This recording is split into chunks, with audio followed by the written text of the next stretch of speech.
So we're here to talk through this Skyscrapers puzzle by Ashish Kumar. One of the things I'm seeing just at the start is we've got a wall of clues on the left side, 5 clues in total, which when none of them are a 1 means that there's a pretty quick placement of the tallest building in this upper left cell. The next thing I'm noticing, I've got 2 4s, which are pretty big clues, but there's a set of places where there's 6s. The most important clue, it looks like, after doing this is this 5. Seeing 5 buildings and not being able to put the 6 in the topmost row, the 6 is going to go in the cell. And when you have just the same number of cells left, 1, 2, 3, 4, 5 is the number of buildings being seen, you can make an escalating ladder like this of the values that will be in those cells. This will be a 1 or a 2, depending on what it is. This will be a 2 or a 3, and then all of these are seen. That's the very easy starting point of the puzzle, and the next steps in the puzzle will really, I think, rely on use of the author's theme, which was a subtle hint.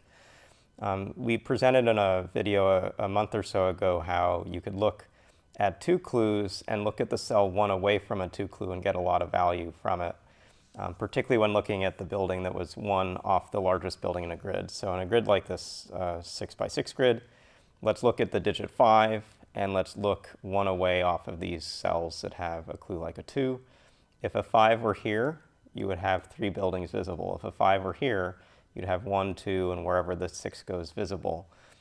You can basically always see the first building. It won't be a 6. Since 5 is larger than any building that's not yet 6, you'll see it 2 and then see another.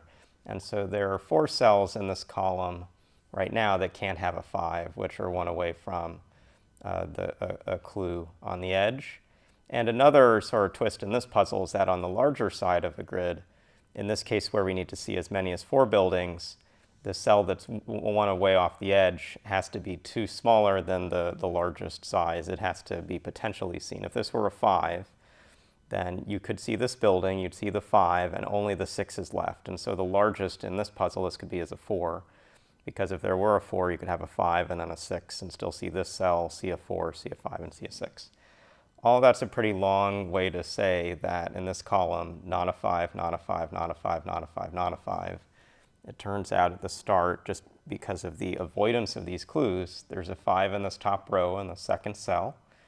And in this column, that's going to force the 5 right here.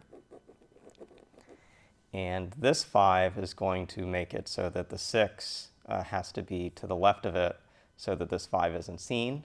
And there's just 1 cell left for that. And whatever building goes in here, this clue will now work. But we're at a case where 3 6s are placed. The remaining 6s are over here. And so let's fill in some more information we know and see where it can take us in the puzzle. One thing we'll know is if the 6 is over here, this building here won't be seen. And so the first building in this row is going to have to be larger than whatever gets in that cell. This option down here looks like it's got to be a 1 or 2 or 3. And again, that's going to be so it's small enough that you can see 4 total buildings.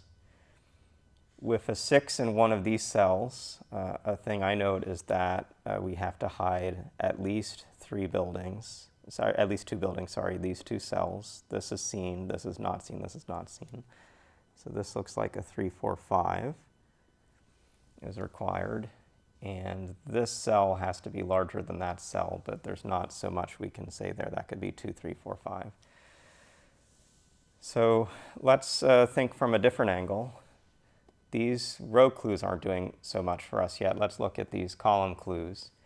And I guess let's come back to the thinking we had at the start of the puzzle. Where does the 5 go? The 5 isn't in these first 2 rows, so it's not in these cells. And a 5 can't be 1 away from this 2 clue for the reasons we mentioned before. You'd see this building, you'd see a 5, and you'd see the 6. So none of the first 3 rows can have a 5. And remember, the 6 in this space is going to be down here. So if this building were a 5, then there'd be a 6 after it, and there'd also be a 6 after in this way. So all 4 of these can't be 5.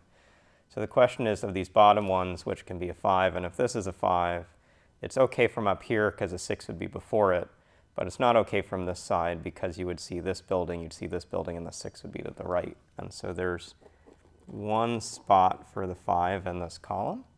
And once we actually place that 5, the 6 has to hide it. 6 has to be here. And that's going to put the 6s to this side. Once the 6 is actually all the way out, we now have to hide 3 buildings. And so this is a 4, 5. And that now forms a pair in this column. So we can say this cell is also just 1, 2, 3. And this cell could be 1, 2, 3, but the first building has to be larger than the second building. And so this works out that this is a 2, 3 and a 1, 2 set. This row then needs to get a 5 pretty far away. And it's got these 2 cells to put it in, but a 5 can't be 1 off of a 4. It's the same logic we had over here. So the 5 is here. And that leaves 2 more 5s to place, which are in these cells and these cells. So let's think about them in a second. We still have to place a 4 in the second row, just coming back to where we last made progress. And if a 4 is in this cell, it's going to still be larger than any building that can be up here. And you'd see too much. So the 4 goes here. And this is a 1, 2, 3. And this is, it looks like it has to hide 2 buildings. This is a 3 or 4. The thing I think is going to be key is seeing as many as 4 buildings.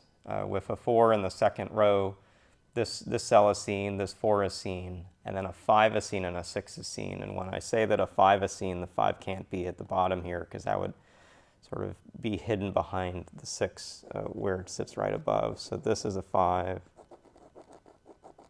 This is a 5. That actually makes this be 4. And this now, just these interact with our notes to eliminate one of 2 options so we can quickly complete these columns. This becomes 3. It's now 1, 2, 1, 2, because both of these buildings are hidden by this 3. 1, 2, 1, 2, this has to be a 3. 3 and 2 actually eliminate all but one option for that cell. Now just coming over and completing the clues we've got, it looks like we're going to be at the end of this puzzle pretty quickly. Need a 2 and a 1 in this row, and the 1 is up above. Need a 3 and 4 in this column. Need a 3 and 4 in this row. There's a 4 right above. We need a 3 and 6 in this row. Need a 2 and 6 in this row. And we need a 2 and 1 up here. And just checking the building clues, all of them look to be fulfilled, and we're at the end of this puzzle. So it really takes one kind of step, and it's hinted by the title, just make it not an impossibly difficult grid, but it's understanding off of clues, very small clues or somewhat large clues, that you can't have 5s one away from the edge, and that gives us at the start of the grid this 5 up top, which forces enough of this column, forces some of these 2 clues and how they're working. And then later on forces, for instance, in these 2 cells, the 5 to go far away. And so if this is a step you haven't learned in other puzzles, it's a step you should keep in mind for future puzzles. Not every puzzle is going to hit you over the head like a hammer, with 5 examples all off these clues, basically filling a whole left side of the grid of how to use it. So thanks, Ashish, for this puzzle. Hope you learned a little bit about skyscrapers, and we'll see you again soon.